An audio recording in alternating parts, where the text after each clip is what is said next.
Bienvenidos y bienvenidas, estamos en el tema de integrales, concretamente en la parte de integrales definidas. Una de las aplicaciones que tiene el cálculo de las integrales es el cálculo del área de una región plana.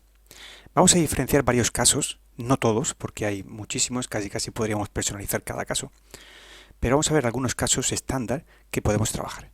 El primer caso es el caso de que tengamos una función continua en todo el intervalo en el que vamos a calcular el área, y además la función es positiva en todo el intervalo, es decir, que su gráfica queda por encima del eje X durante todo el intervalo, tal y como tenéis en esta figura. Nuestro objetivo es calcular el área que queda definida bajo la función entre A y B y el eje OX.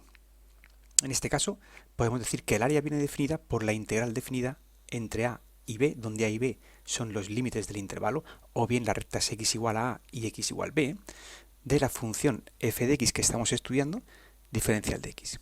Vamos a ver un ejemplito. Vamos a calcular el área de la región limitada por la recta x más 1 y las rectas x igual 0, x igual 2 y el eje OX.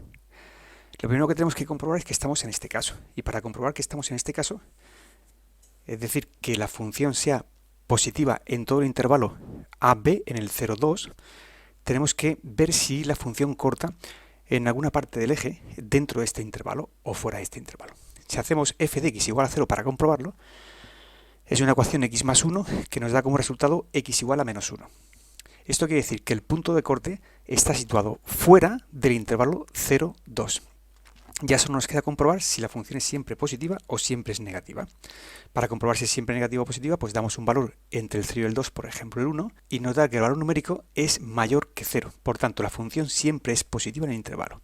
Es una función tal como la que tienes aquí representada. Esta es la recta x más 1, esta es la recta x igual 0 y esta es la recta x igual 2. Nuestra misión, calcular el área comprendida entre la función, las dos rectas y el eje OX. Y recordamos que hemos explicado en la teoría que viene definida por esta integral, donde a y b son 0 y 2. Por tanto, la integral entre 0 y 2 de la función x más 1 diferencial de x. Si integramos esta función nos quedará x cuadrado partido por 2 más x entre 0 y 2. Y aplicando la regla de Barrow, calculando la diferencia de los valores numéricos de la función primitiva entre a y b, entre 0 y 2, tendremos el resultado. Es decir, calculamos el valor numérico de esta función para x igual 2 menos el valor numérico de esta función para x igual 0, tal como lo tienes aquí, cuyo resultado son 4 unidades de área. Ponemos unidades de área porque no sabemos en qué unidad estamos trabajando. Caso número 2. La función también es continua, pero en este caso, en vez de ser positiva, es siempre negativa en todo el intervalo. Nuestra función sería tal como esta. La forma de calcular el área en este caso sería mediante la integral definida entre a y b de la función cambiada de signo. O sea que calculamos el área de esta función, que es la misma que esta, pero le cambiamos el signo, porque esta siempre será negativa y el área debe ser siempre positiva. O lo que es lo mismo, si sacamos el signo de la integral, es calcular menos la integral definida de la función. Vamos a aplicar un ejemplito. Vamos a calcular el área limitada por la gráfica de la función x cuadrado menos 4, las rectas x igual a menos 1 y x igual a 1 y el eje de abscisas. Como siempre, comprobemos que estamos en el caso que estamos hablando. Para ello vamos a comprobar si la función corta en algún punto dentro de este intervalo. Igualamos la función a 0 y obtenemos los resultados x igual a más menos 2. Esto quiere decir que la función corta con el eje x en x igual 2 y x igual a menos 2. Puntos que están fuera de nuestras rectas x igual a menos 1 y x igual a 1.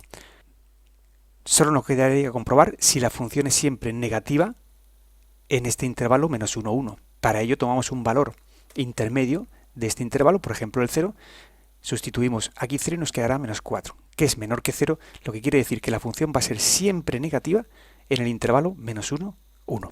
Gráficamente, ¿cómo sería? Pues aquí tenemos nuestra parábola. Aquí tenemos nuestra recta x igual a menos 1 y x igual a 1 y efectivamente vemos que en la zona de estudio, que sería esta de aquí, entre el menos 1 y el 1, siempre es negativa. Nuestro objetivo es calcular el área comprendida entre esta función, esta recta y el eje x, es decir, estos dos trocitos que tienes aquí. Para ello utilizamos la formulita que hemos visto anteriormente, es decir, calcular el área negativa de esta función para que saliera positiva y nos quedaría como menos la integral entre menos 1 y 1, de la función x cuadrado menos 4. Integramos, cambiando el signo, y aplicamos la regla de Barrow, es decir, calcular el valor de la función en los puntos menos 1 y 1 y restarlos. El resultado de toda esta operación es 22 tercios de unidades de área.